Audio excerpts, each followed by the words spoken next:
দেখেন না আজকে ঢাকা বিমান দুর্ঘটনা, উত্তরার কি হালাত, কিসের বাহাদুরি করেন একটু ভাবেন তো এক মিনিট।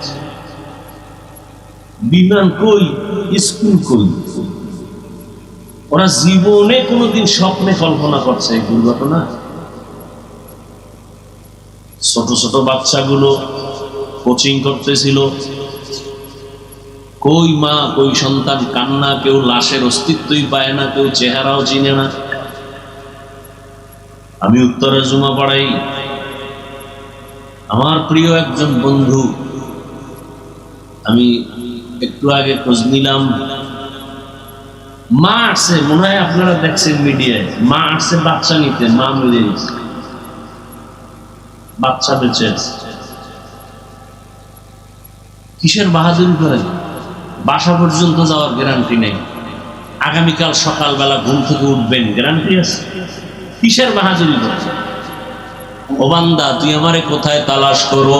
আরে তুই তালাশ করো ফজরের সময়, জোহরের সময়, আসরের সময়, মাগরিবের সময়, এশার সময়, কিন্তু আমি মাওলা তালাশ করি এমন এক টাইম যে সময় আসমান নীরব, জমিন নীরব, গাছের পাখি ঘুমায়, নদীর মাছ ঘুমায়, ঘরের সবাই ঘুমায় যায়। ওই সময় আমি আল্লাহ আমার মুহাব্বতের বান্দাকে তওবার দরজা দিয়া ডাকি, আলামি মুস্তাগফিরিন ফাগফিরালা, আলামি মুস্তারজিকিন ফারজুকা।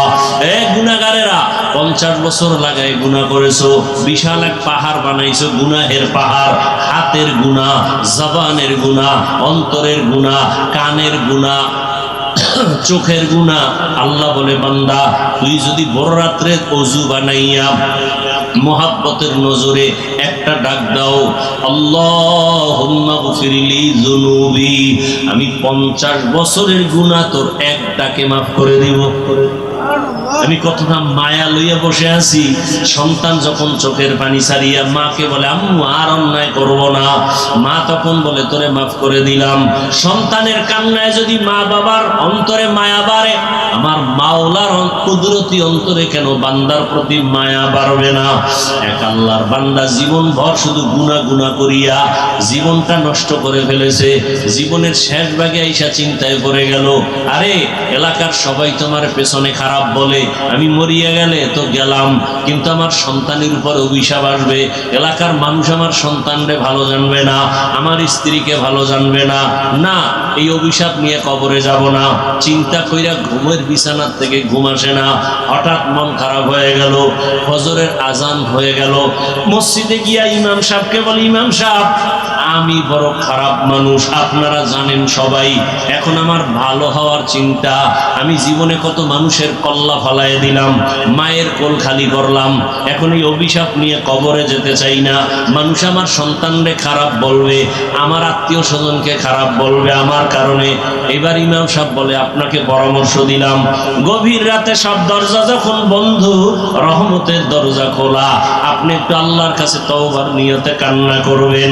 আল্লাহর বান্দা পরামর্শ পাইয়া রাতের বেলা ঘরে চলে গেল, ঘুমায় না, ওযু বানাইয়া ঘরের অন্ধকার রুমের ভিতরে ভোর রাত্রে কান্না শুরু করেছে, ও আল্লাহ তুমি আমারে মাফ করে দাও, তোমার দেওয়া সূর্যের আলো আমি ভোগ করেছি কিন্তু তোমার শুকর আদায় করি নাই, তোমার দেওয়া বাতাস ভোগ করেছি, তোমার শুকর আদায় করি নাই, তোমার দেওয়া নদীর মাছ খাইছি, শুকর আদায় করি নাই, তোমার দেওয়া জমিনের ফসল খেয়েছি, তোমার শুকর আদায় করি নাই।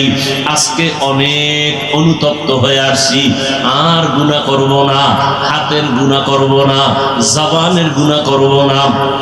মুরব্বিয়ানে এজাম, কলিজার টুকরা আমার সমবয়সী যুবক বন্ধুগণ, স্নেহের ছোট ভাই, পর্দার আড়ালে মা বোনেরা, আল্লাহ পাকের দরবারে শুকর যে আল্লাহ আমাদেরকে সুস্থ রেখেছেন এবং পবিত্র মজলিস, উলামায়ে কেরামের মজলিসে আসা বসার তৌফিক দান করেছেন। নিয়ামতের শুকর আদায় করি আলহামদুলিল্লাহ। দরুদ ও সালাম সৈয়দুল মুরসালিন, রহমাতুল লিল আলামিন, শফিউল মুজনিবিন, খাতামুন নবিয়্যিন, সৈয়দুস সাকালাইন, ইমামুল মুরসালিন, শফিয়ে আযম, রাসূল আকরাম, রহমতে আলম, নবিয়ুল আরব আল আজম, হাবিবে কিবরিয়া, আশরাফুল আম্বিয়া, সৈয়দুল আম্বিয়া, হযরত মুহাম্মদুর রাসূলুল্লাহ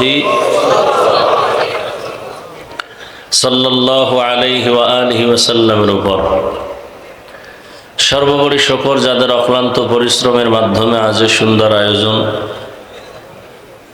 সময় পরামর্শ অর্থ দিয়ে যারা সহযোগিতা করেছেন প্রত্যেককে আল্লাহ পাক কবুল করেন। উলামায়ে কেরাম আলোচনা রেখেছেন, আপনারাও ধৈর্যের সাথে আলোচনা শুনছেন। উলামায়ে কেরামের কথাগুলো সহি তরিকায় আমল করার তৌফিক দান করেন। উলামায়ে কেরামের ইজ্জতকে আল্লাহ বেশি বেশি বাড়ায় দেন। উলামায়ে কেরামের বিরুদ্ধে যারা ষড়যন্ত্র করে আল্লাহ এদের হেদায়েত দান করেন। আমি আপনাদের সামনে সংক্ষেপ দু চারটি কথা বলবো, দীর্ঘ সময় নয়। সেই সুবাদে কোরআনে হাকিমের এক আয়াতে কারিমা তিলাওয়াত করেছি, নবীজির হাদিস থেকে এক টুকরো হাদিস পড়েছি। ইখলাস ও রুহানিয়াতের সমন্বয়ে সহি নিয়তে সহি তরিকায় সহি কিছু কথা বলার মতো, শুনবার মতো আমাকে আপনাদের সকলকে আল্লাহ পাক তৌফিক দান করেন। আমিন। ইয়া আইয়ুহাল্লাযীনা আমানুত্তাকুল্লাহ, আল্লাহ বলেন হে মুমিন তোমরা তাকওয়া অর্জন করো তথা আমাকে ভয় করো। ওয়ালতানজুর নাফসুম মা কদ্দামাত লিগাদিন ওয়াত্তাকুল্লাহ, এবং তোমরা সামনের জীবনের জন্য কি সম্বল সঞ্চয় করেছো সেই খেয়াল করো, ফিকির করো, ভালো করে গভীরভাবে নজর করো। ওয়াত্তাকুল্লাহ, আল্লাহ বলেন আমাকে ভয় করো। ইন্নাল্লাহা খাবীরুম বিমা তা'মালুন, আল্লাহ পাক বলেন আমি তোমার সব কর্মের খবর অগ্রিম জানি। নবীজি বলেন আর দুনিয়া সিজনুল মুমিন ওয়া জান্নাতুল কাফির, দুনিয়াটা মুমিনদের জন্য জেলখানা, বেঈমানদের জন্য কি বালাখানা, শান্তির জায়গা। অর্থাৎ দুনিয়াতে যত শান্তি বেঈমানরা করবে, পরকালে এদের অশান্তি শুরু হবে আর শেষ হবে না। আর মুমিনরা দুনিয়াতে সামান্য কষ্ট সহ্য করবে, পরকালে আল্লাহ এদেরকে শান্তি দান করবেন, শান্তি আর শেষ হবে না। আল্লাহ পাক মুমিনকে সতর্কবাণী করলেন, বেঈমানকে না। মুমিনকে কেন, বেঈমানকে করেন নাই কেন? কারণ হলো বেঈমান কোনোদিন মুহূর্তের জন্য জান্নাত পাবে না। জান্নাত শুধুই মুমিনরা পাবে, আর কেউ না। সেই মুমিন যেন সহজেই আসানের সাথে, এমনকি বিনা হিসাবে জান্নাত পায়, সেজন্য আল্লাহ পাক পরামর্শ দিয়ে সতর্ক করেন যাতে করে তুমি জান্নাতে ঢুকতে কোনো পর্দা না থাকে, প্রতিবন্ধকতা না থাকে। আল্লাহ দুনিয়াতে মানুষ পাঠাইছেন দুনিয়াতে থাকার জন্য না। এজন্যই নবী বলছেন দুনিয়া মুমিনের জন্য জেলখানা। কেন? জেলখানায় মানুষ যেমন ঢুকতে চায় না, ঠিক যারা আল্লাহর প্রিয় মুমিন এরা দুনিয়া নামক জেলখানায় থাকতে চাইবে না। জেলখানার আসামি ভেতরে ঢুকলে যেমন তার কোনো স্বাধীনতা থাকে না, ঠিক একজন মুমিন দুনিয়াতে চলবে তারও কোনো স্বাধীনতা থাকবে না। অর্থাৎ সে মন চাইলেই ঘুমাবে, মন চাইলেই খাবে, মন চাইলেই চলবে, এভাবে না। জেলখানার আসামি ক্ষুধা লাগছে, খানা চাইলেই পাবে না, টাইম মতো পাবে। খানা চাইলেই মন চাইলে পাও দিয়ে সে হেঁটে যেতে কোথাও পারবে না, সীমাবদ্ধতা দেওয়া আছে। ঠিক একজন মুমিন পেটে ক্ষুধা আছে, চাইলেই সে খানা আছে, দেখলেই খেতে পারবে না, আগে চিন্তা করবে খানাটা আমার জন্য হালাল না হারাম। পা আছে বলেই সে হাঁটবে, চলবে, যেখানে মনে চায় সেখানে যাবে, হবে না। কেন? তার চিন্তা করতে হবে আমি কোন দিকে হাঁটলে আমার আল্লাহ খুশি হবেন না বেজার হবেন, এই চিন্তাটা অন্তরে নেবেন। তাহলে দুনিয়া মুমিন স্বাধীনভাবে চলার কোনো সুযোগ নেই। তো আল্লাহ বললেন এই দুনিয়া তোমাদেরকে পাঠাই নাই থাকার জন্য, তোমরা চলে আসবা দ্রুত, দুনিয়ার কোনো মূল্যই নেই। হাদিসে নবী বলেন আর দুনিয়া মাজরাতুল আখেরা, দুনিয়া আখেরাতের ফসল কামাইয়ের জন্য। ফসল কামাই করবা, আর কোনো কাজ নেই। এই দুনিয়া নামক গ্রহের মূল্য আল্লাহর কাছে মশার পাখা বরাবরও নেই।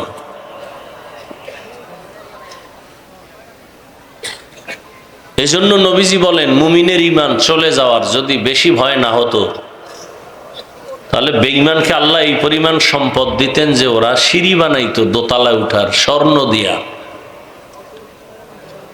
এত সম্পদ আল্লাহ ওদেরকে দিতেন, কারণ ওরা যা পাবে দুনিয়া, আখেরাতে কিচ্ছু নেই। আর আখেরাত হবেই, কোনো সন্দেহ নেই। তো দুনিয়া নামক এই গ্রহের দাম নাই, সেই দুনিয়া আল্লাহ পাঠাইলেন কেন? একমাত্র আমলের পরীক্ষার জন্য। আমলের পরীক্ষা দাও, ফলাফল আখিরাতে পাওয়া যাবে।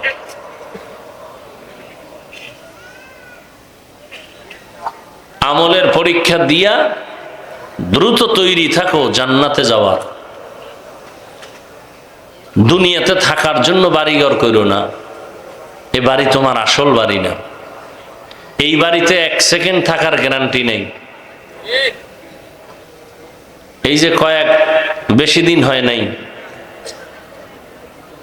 বিদেশ থেকে একটা যুবক ছেলে আসছে, একটা মেয়ে, তার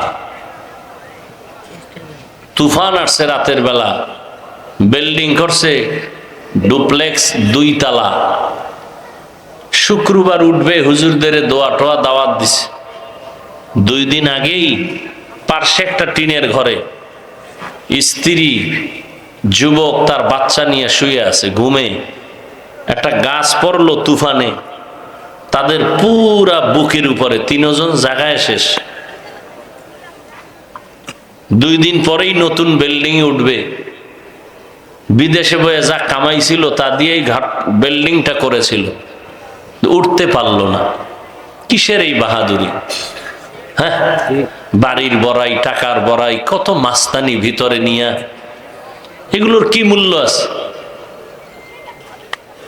আজকে আপনি হাসেন, কালকে কাঁদবেন, কালকে হাসবেন, পরের দিন কাঁদবেন। হ্যাঁ, আপনাকে দেখে একজনে হাসছে, এখন সে কাঁদে। আপনি আবার হাসতেছেন, আপনিও কয়েকদিন পর কাঁদবেন। এই তো দুনিয়া। আচ্ছা, আমরাই ভালো আছি, আল্লাহর শুকর। কি টাকা নাই, পয়সা নাই, বাড়ি নাই, গাড়ি নাই, কোনো টেনশনও নাই। কে ক্ষমতায় আসবে না আসবে নিয়ে কোনো চিন্তাও নাই। সবাই হুজুরদের সালাম দিয়েই চলতে হবে। যারা বেয়াদবি করবে এদের পতনটা মরার আগেই হয়ে যাবে। তাহলে অনেক শান্তিতে আছি না আমরা? গরিবেরা আরো শান্তিতে আছে। এই সম্মান, এই শান্তি কে দিছেন? আল্লাহ। কই, আমরা তো দুনিয়া দুনিয়া করি না। আল্লাহ আল্লাহ কইরা মানুষকে পাও ধরিয়া ধরিয়া বুঝাইতেছি, এজন্য কি আমরা না খাইয়া রইছি? মহামারী করোনায় সব বন্ধ, দোকান, ফ্যাক্টরি, চাকরি, ব্যবসা বাণিজ্য সব। আমাকে হুজুর গো কোনো মাদ্রাসা বন্ধ হয় নাই, আল্লাহর শুকর। হইছে?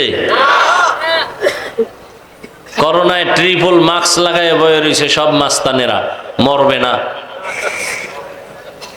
আর সেই সময় করোনার লাশ হুজুরেরা কাঁধে নিয়ে গোসল করাইয়া জানাজা পড়াইয়া কবরে রাখছে, কোনো হুজুর তো মরে নাই।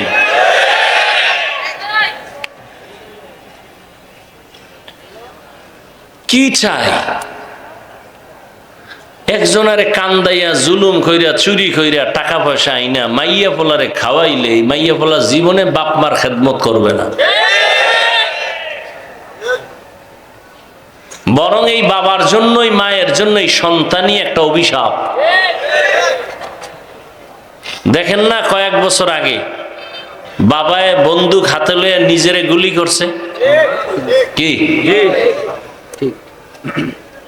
সন্তানের দুঃখে ভইরা। সন্তান আল্লাহ দিছে, 50টা সন্তানের বাপ হওয়া বাহাদুরি না, একটা আদর্শ সন্তানের বাপ হওয়া বাহাদুরি। 10টা সন্তান বানায় যদি সব গাঞ্জাখোর বানায় রাখেন তো লাভ কি? কয়জনার ছেলে মেয়ে পর্দা করে, নামাজ পড়ে, মানুষের সাথে ভালো ব্যবহার করে, মা বাবার দোয়া নিয়ে চলে, শিক্ষকের সাথে ভালো আচরণ করে? কয়জন মা বাবা বলতে পারবে? দুনিয়ার পিছনে ঘুরতে ঘুরতে ঘুরতে ঘুরতে না দুনিয়া পাইলো না আখেরাত পাইলো। এ যারা দুনিয়া দুনিয়া করে এরা দুইটা জিনিস চায়, এক চায় সম্মান আর এক শান্তি। আমি তো আল্লাহর কসম করে বলি দুনিয়াদারেরা একটাও হয় না, ওগো কপালে সম্মানও নাই শান্তিও নেই।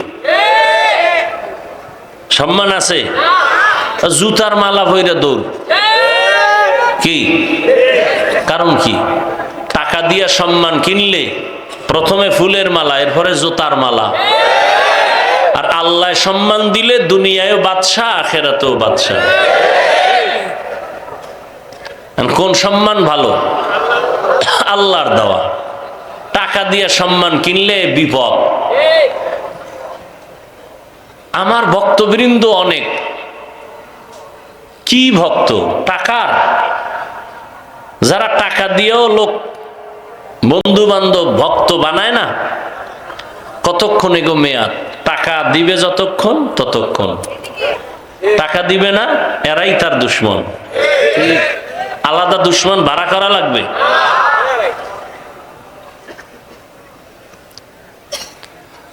হায় হায়। আর আমাদের মানুষ মোহাব্বত করে, টাকা দেয়, আমরা দেই না। বুঝাবার জন্য বলি, অহংকার না। ওলামায়ে কেরামদের মানুষ হাদিয়া দেয়, মোহাব্বত করে, না নিলে কষ্ট পায়। এই দেখে আর এক দলের ঘুম নাই। হ্যাঁ গো দেয় না কা, হেরা এই টাকা পেয়ে গাঞ্জা খাইব, মদের বোতল লয়ে দৌড়াইবার বৌরে মা কইব।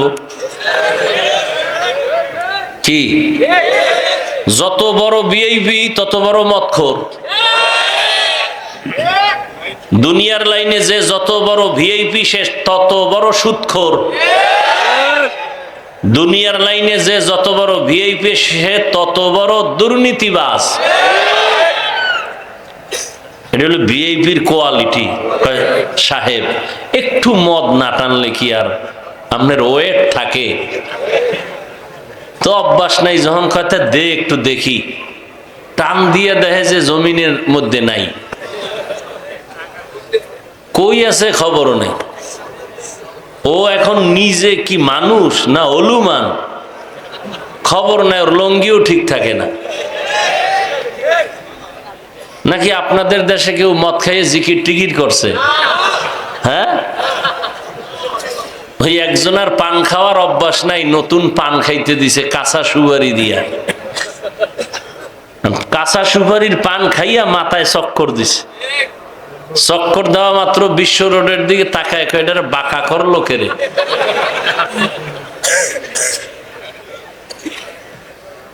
তো দুনিয়ার লাইনে যে যত বড় ভিআইপি সে তত বড় নেশাখোর, মদখোর, গাঞ্জাখোর। নাহলে ভিআইপি হওয়া যায় না তো।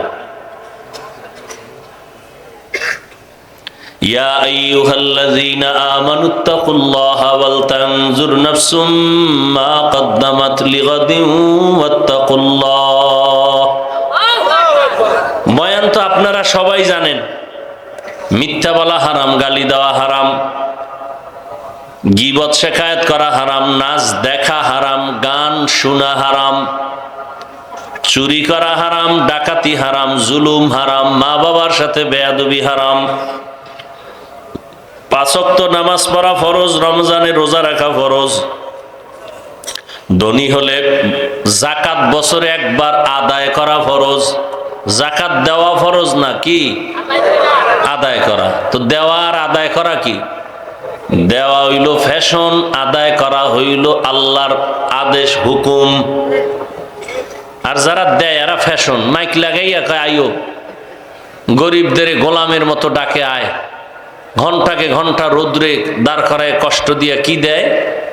লুঙ্গি আর শাড়ি। মেয়াদ কত? কয় অন টাইম, পরলেই একবারের পরে সদরঘাট। এমন কাপড় দেয় পৃথিবীতে এর থেকে মানে নিকৃষ্টতম থার্ড ক্লাসের কাপড় আর নাই। এই দিয়ে দেয় যাকাত, নাম হয় আমি 5000 মাইনসেরে দিছি। আর যারা যাকাত খোর এগো অভ্যাসও খারাপ। একবার দিলে হবে না, ঘুরতে ঘুরতে ঘুরতে ঘুরতে 13 জায়গায় যাইব। দেখেন না, কোরবানি যারা দেয় না, গোস্ত টোকাইয়া পরে ওরা নিজেরা আবার বেচে। নবী কইছে এতিমদের বেশি মোহাব্বত করো, কিন্তু এতিমরা এত বড় অনেক জায়গায় এত মানে বেপরোয়া যে আদর করতে গেলে আরো ঝামেলা। টাকা দিছি অসহায় মনে করে, নে তোর মায়েরে খাওয়াইস, হে যে গাঞ্জা খাইতেছে এই টাকা দিয়ে। এই আপনার হালাল টাকা যাকে দিবেন, যদি জানেন ওই টাকা দিয়ে সে গুনাহ করবে, তাকে দেওয়া জায়েজ নাই।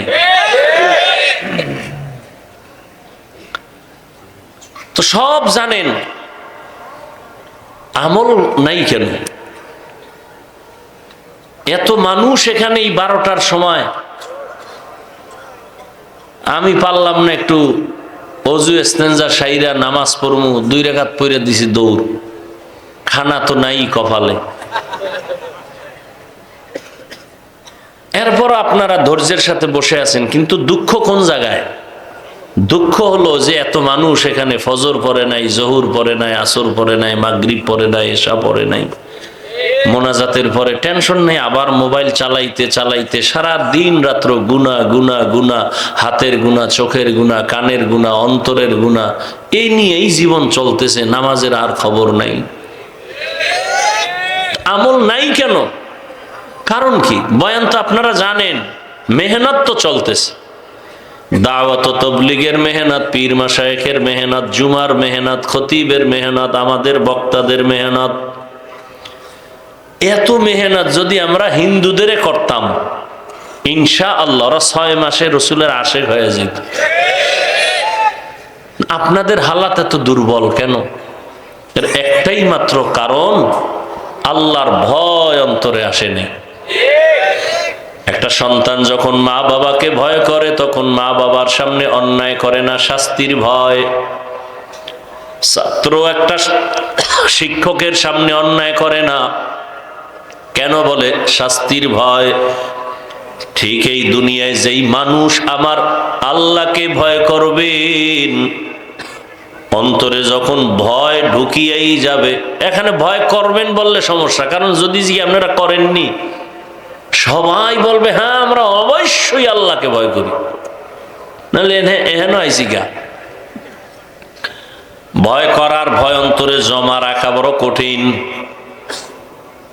আসলে এই জমিনে যারা আল্লাহকে ভয় করবেন, ওই মানুষটা গলায় ছুরি লাগাবে, দাড়ির মধ্যে কখনো অস্ত্র লাগাবে না। একজনে সাপেরে খুব ভয় পায়, তার ব্যাখ্যা কি? জীবনে সে সাপ ধরবে না, কাছেও যাবে না। ঠিক যারা আমার আল্লাহকে ভয় করবেন, ওই বান্দা গুনাহ করবে দূরের কথা, গুনার কাছেও যাবে না। আফসোস, কয়দিন এই দুনিয়ার হায়াত, কখন বিদায় হয়ে যাব বলার কোনো উপায় নাই। এখন আমি আপনি সুস্থ, কালকে এই টাইমে হতে পারে কেউ হঠাৎ করে মরে যাবে। ডাক্তার বলে কোনো রোগ নাই, তো হঠাৎ করে মরলো কেন? কয় হঠাৎ এক রোগ আসছে দুনিয়াতে, হঠাৎ রোগ, হঠাৎ রোগে মরে গেল।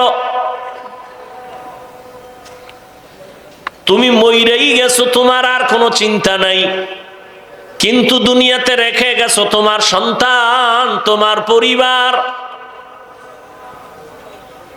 তোমার চরিত্র যদি খারাপ হয়, এই তোমার সন্তানগুলো তোমার কারণে কোথাও লজ্জায় মুখ দেখাতে পারবে না। কুলাঙ্গার এমন বাপ হইলা, তোমার স্ত্রীও লজ্জায় মুখ দেখাতে পারবে না। প্রত্যেকটা মা বাবা যদি চিন্তা করতেন আমি একদিন মরিয়া যাব, কিন্তু এমন চরিত্র যেন না হয়, সন্তান যেন আমার কারণে মানুষের কাছে লজ্জা পেতে হয়, এমন চরিত্র যেন আমি না নেই। বাবার সুনামে যেন সন্তান সবার থেকে দোয়া পায়। প্রত্যেকটা স্বামী যদি চিন্তা করে আমার স্ত্রী আমার আদর্শ দিয়া যেন বড়াই করতে পারে, একজন ভালো স্বামী তোমার ছিল। মা যদি আদর্শওয়ালা মা হইয়া চলে যায়, সন্তান ওই মাকে নিয়ে গর্ব করবে, দোয়া করবে, মানুষেও প্রশংসা করবে। প্রত্যেকটা বাবা সন্তানের যদি চিন্তা করে চলে, অনেক অন্যায় থেকে বেঁচে থাকতে পারবে। এই বাবারা ভালো করে মনে রাখিও, কোন বাবা যদি অন্য স্ত্রীর দিকে তুমি খারাপ নজরে তাকাও, তুমি 100% লিখে রাখো তোমার স্ত্রীর দিকেও অন্যেরা খারাপ নজরে তাকাবে। তুমি যদি অন্যের মেয়ের দিকে খারাপ নজরে তাকাও, লিখে রাখবা তোমার মেয়ের দিকেও অন্যেরা খারাপ নজরে তাকাবে। তুমি কোনো অন্যের বোনের দিকে যদি খারাপ নজরে তাকাও, তোমার বোনের দিকে অন্যেরা খারাপ নজরে তাকাবে। এটাই দুনিয়ার নিয়ম। তুমি যদি অন্যের সম্পদ নষ্ট করো, লিখে রাখো তোমার সম্পদ আর একজন জালেম আইসা নষ্ট করে ফেলবে। তুমি যদি অন্যের ক্ষতি করো, তোমার ক্ষতি করার জন্য আর এক দল রেডি হয়ে আছে, তোমার খবর নাই। তুমি যদি কারো মাথায় অস্ত্র লাগাও, তোমারেও অস্ত্র লাগানোর জন্য আর এক দল সন্ত্রাসী রেডি। এইভাবে চিন্তা করে যদি চলে, মানুষ অনেক নিজেকে কন্ট্রোল করা সম্ভব। আর একটা অন্তরে রাখবে, আমি দুনিয়ায় কতদিন আছি, একদিন আমার আল্লাহর আদালতে দাঁড়াতে হবে, জবাব দিতে হবে, পালাবার কোনো সুযোগ আমার হবে না। এই ভয়টা অন্তরে জমা করিয়া যেই বান্দা চলবে, ওই বান্দা ইন্তেকালের আগে জান্নাতের চেহারাটা দেখাই মরণের বিছানায় যাবে। আল্লাহর প্রতি ভয়, এই ভয়ের নাম তাকওয়া। আর এই ভয়টা অন্তরে ঢুকানোর জন্য একমাত্র পন্থাই হলো উলামায়ে আহলে হকের নেক নজর। আল্লাহর প্রিয় গোলাম যারা, তাদের নেক নজর যখন লাগবে, কলবের মধ্যে তাকওয়া চলে আসবে। আর আল্লাহর ভয় যখন অন্তরে চলে আসবে, ওই মানুষটা নিজের গুনাহ থেকে বাঁচানোটা বড় সহজ হয়ে যাবে। আল্লাহর আদালতে ভয়, দাঁড়াইয়া হিসাব দেওয়ার ভয়, ইমান ক্ষুধা, এই পরিমাণ পিপাসার ব্যক্তিরে যদি বলি তুমি দরজা জানালা বন্ধ করে ভেতরে গিয়া তুমি পানি পান করো, কেউ দেখবে না, যাও, করবেনি? পানির মধ্যে ডুব দিয়া পানি পান করবেনি কেন? রোজার মাধ্যমে অটো অন্তরে ভয় চলে আসে। আর যারা রোজা রাখে না, কেমন কপাল পোড়া, কেমন বেপরোয়া। রোজা রাখলে অসুস্থতা বেড়ে যাবে, অথচ রসুলের কথা তো আছেই কোরআন হাদিসের। হে ছাড়াও চিকিৎসা বিজ্ঞানীরা বলে রোজা সুস্থতার মহা এক ঔষধ হলো রোজা। এজন্য রহমতের নবী আমার শুধুই রমাজানে রোজা রাখেন নাই, এই যে শাবান চলতেছে, এই মাসে নবী অনেক বেশি রোজা রেখেছেন। এমনকি নবী সপ্তাহের সোমবার এবং বৃহস্পতিবার নবী রোজা রেখেছেন। রোজা রাখলে শরীরের অনেক লাভ। মানুষ সুস্থ থাকতে চায়, কিন্তু সুস্থতার ঔষধ নেয় না। রহমতের নবী যদি সপ্তাহে 2 দিন রোজা রাখেন, আপনিও যদি অভ্যাস করেন রোজার, দেখবেন আপনার প্রথমে একটু কষ্ট কষ্ট মনে হবে, কিন্তু পরে দেখবেন অভ্যাস হয়ে গেছে, সুস্থতার দরজা খুলে যাবে। 3 দিন বইয়া যা খাবেন, একদিনের রোজায় ব্যালেন্স চলে আসবে। আর খালি যদি খাইতেই থাকেন, তা তো অসুস্থ হয়েই যাবেন। আর এখন যেই ভেজাল খানার মধ্যে, ভেজাল ছাড়া কোনো কিছুই নাই। সব ভেজালের মূলে মানুষ ভেজাল। ওর দিমাগ ভেজাল, ওর মেধা ভেজাল, অন্তর ভেজাল, এই জন্য সব কাজেও ভেজাল। ভাইরা আমার, আল্লাহর ভয় অন্তরে যখন জমা হবে তখন আর অন্তরে কোনো ভেজাল হবে না।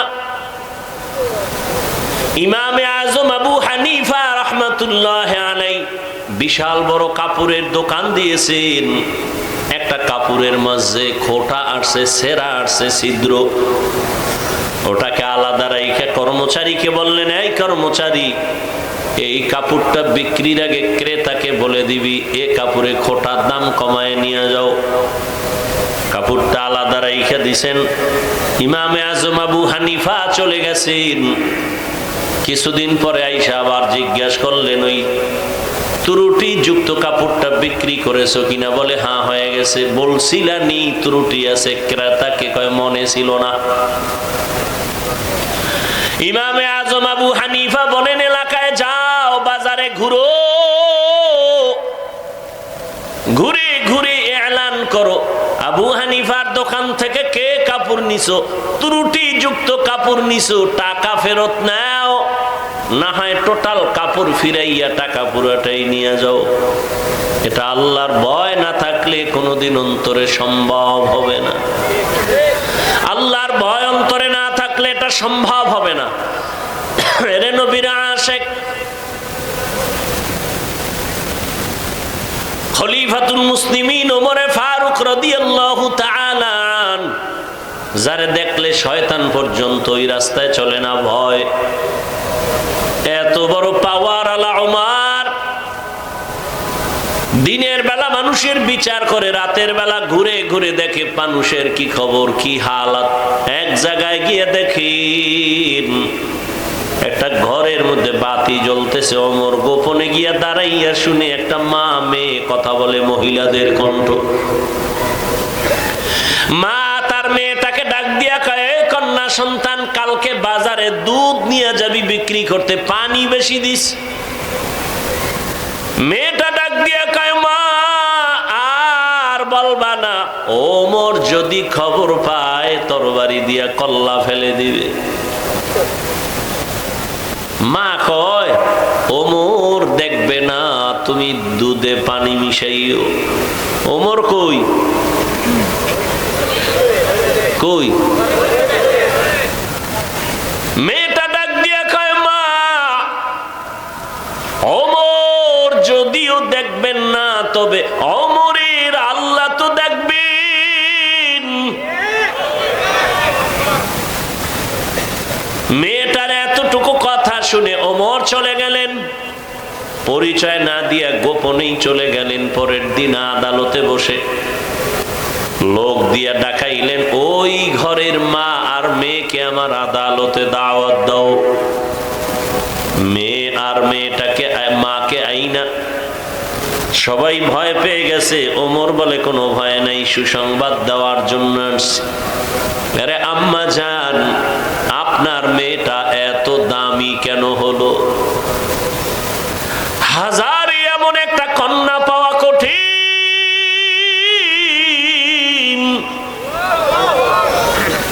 আপনার কপাল বড় ভালো, এমন একটা কন্যা পেয়েছেন। আপনি যদি রাজি হন, আমি ওমরের একটা দাবি, আমার ছেলের জন্য আপনার মেয়েটাকে বিবাহের বন্ধনে নিতে চাই। মা কত আনন্দিত, আমার মেয়েকে খলিফাতুল মুসলিমিন ওমর তার ছেলের জন্য নিতে চায়। আমি বড় ভাগ্যবতী মা, ওমরের ছেলের জন্য মেয়েকে দিয়া দিছেন। ওই মেয়ের ঔরসে আসছে আর একজন চাঁদের আলো নক্ষত্র, ওমর ইবনে আব্দুল আজিজ। আল্লাহর ভয়, চোখের সামনে তোমরা যারা নামাজ পড়ো না, রোজা রাখো না, পর্দা করো না রে বাবা, কিসের কারণে বলো? কয় টাকা পাওয়ার লোভে তুমি কার পেছনে ঘুরে ঘুরে নামাজ বাদ দিছো রে বাবা? জাননি কে সে যার পেছনে ঘুরিয়া তুমি নামাজ ছাড়ছো কিছু টাকা পাওয়ার আশায়? সে তোমার জীবনের বড় দুশ্মন। ওই চান্দাবাজ আর ধান্দাবাজ স্বার্থে যদি আঘাত লাগে তোমার দল থেকে নাম কাটবে না, কল্লা পর্যন্ত কেটে দিবি। আমি কি বানায় বলতেছি? সোনার বাংলায় নমুনা নাই? জিন্দেগি মে বন্দেগি তু করনা হে,